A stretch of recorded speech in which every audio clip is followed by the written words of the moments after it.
What if the Queen of Sheba's visit to King Solomon was more than just a test? Was she merely testing his wisdom, or was she searching for something far greater, perhaps even divine truth? Her story, recorded in 1 Kings 10 and 2 Chronicles 9, has fascinated historians, religious scholars, and storytellers for centuries. But beyond the famous account of her journey, there are deeper questions. What exactly did she ask Solomon, and what did she truly seek? Was this a battle of minds, or was the queen looking for something she had never found before? She arrived in Jerusalem unlike any visitor before her. As she stepped from her camel, her presence alone commanded attention. The Queen of Sheba was no ordinary ruler. Her radiant, deep-toned skin reflected the golden hues of her kingdom, perhaps from Arabia or Ethiopia. Her eyes, lined with dark kohl, scanned the grand palace before her, filled with both curiosity and confidence. She wore robes woven with golden threads, shimmering under the desert sun. The intricate patterns on her sleeves spoke of her kingdom's artistry. Around her neck, heavy golden necklaces, embedded with rubies, sapphires, and emeralds, gleamed under the sunlight, gems her kingdom was known for. A golden headdress, possibly in the shape of a crescent, rested upon her thick, curled, or wavy hair.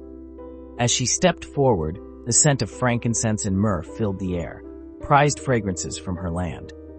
But her greatest treasure was not the gold, spices, or rare stones she brought.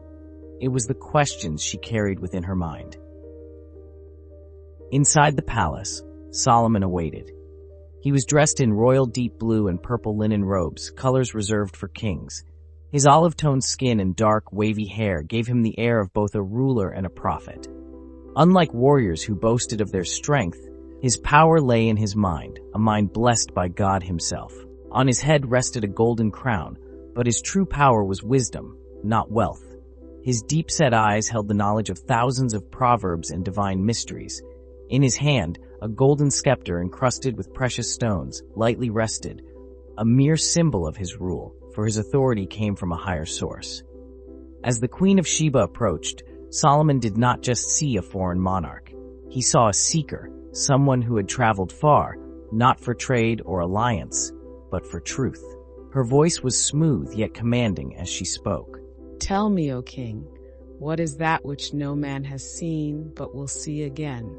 The court fell silent, a riddle, one of many she had prepared.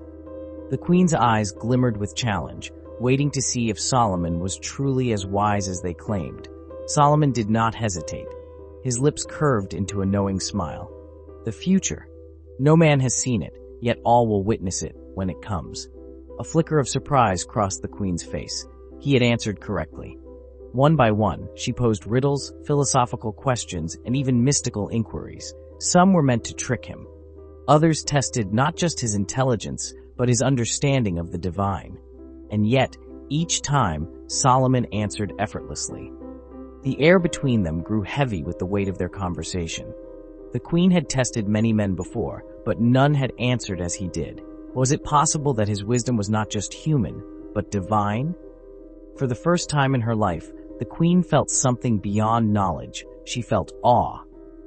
She looked upon Solomon, his kingdom, his temple, and his servants, and she saw something she had never seen before, a land truly blessed by God. At that moment, she bowed her head in deep respect and spoke words that would echo throughout history. Blessed be the Lord your God, who has delighted in you and set you on the throne of Israel. She had not just tested Solomon, she had found an answer to something greater. Had she come to test Solomon, or had she unknowingly been searching for God?